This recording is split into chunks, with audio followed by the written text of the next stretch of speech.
আসসালামু আলাইকুম রহমতুল্লাহ।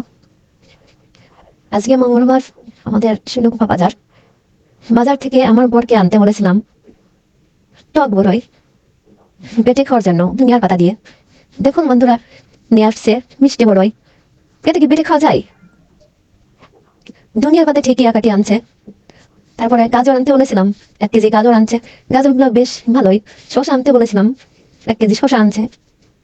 টমেটো আনতে বলেছিলাম, কিছু নিয়ে আসছে পাকা টমেটো, আর কিছু নিয়ে আসছে কাঁচা টমেটো। এগুলোর একটা সুবিধা হয় কি, যে পাকাগুলো খেতে খেতে কাঁচাগুলো আবার পেকে যায়। এটা খেতে অনেক মজা। 2টা ফুলকপি আনছে, 1 কেজি বেগুন, আলু মনে হয় 1.5 কেজি, একটা লাউ, 1 কেজি পেঁয়াজ, আর 1 পোয়া রসুন, আর তেলাপিয়া মাছ আনছে 2 কেজি। আমি কুটে ফ্রিজে রাখছি, আর আমরা বাড়ি যেহেতু মানুষ 3 জন, তাই 3টা মাছ বাহিরে রাখছি। 3টা মাছ ভেজে 3 জনে খাবো, এখন আর তরকারি রান্না করবো না। এটা হচ্ছে আমাদের মধ্যবিত্ত ফ্যামিলির আজকের বাজার। কেমন হলো বন্ধুরা জানাবেন। আসসালামু আলাইকুম রহমতুল্লাহ, ধন্যবাদ।